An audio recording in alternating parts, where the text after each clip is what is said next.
మహబూబాబాద్ జిల్లాలో వడ్డీ వ్యాపారుల అరాచకాలు వెలుగులోకి వస్తున్నాయి.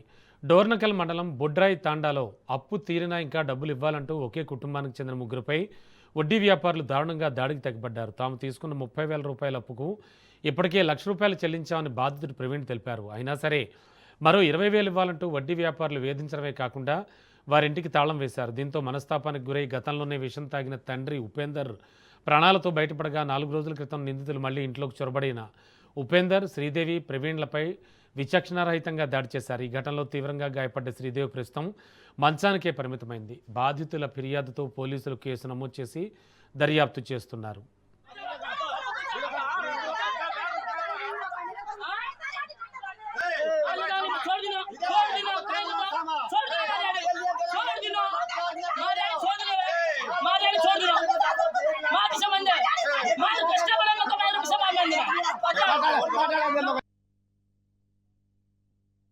మా నాన్న మా ఊర్లో తేజావత్ రమేష్ బుజ్జి వాళ్ళ దగ్గర వారం వడ్డీకి పైసలు తీసుకొచ్చిండు, ఒక 30,000 దాకా.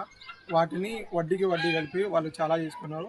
మధ్యలో మా నాన్న కట్టినా కూడా అవి కొట్టేయకుండా వాళ్ళు ఫలానా రోజు అడిగితే డైరెక్ట్ మేము అన్నాం కొన్ని రోజులు టైం ఇవ్వండి, ఆ 20,000 కూడా ఇచ్చేస్తామని చెప్పేసి అంటే వాళ్ళు వినకుండా డైరెక్ట్ నెక్స్ట్ డే వచ్చేసి ఇంటికి వచ్చి తాళం వేసిర్రు. మా నాన్న మనస్తాపం చెందేసి విషయం తీసుకున్నాడు. ఆయనని అలాగో హాస్పిటల్కి తీసుకెళ్ళి బ్రతికేసి తీసుకొచ్చేసిన. అట్లా 10 రోజులే కాలే, ఇంకా ఏ పెద్ద మనుషులకు కూడా పిలవకుండా ఏం చేయకుండా ఆయన డైరెక్ట్ మా నాన్నని కొట్టేసి చంపేద్దాం అనుకున్నాడో ఏమో మరి.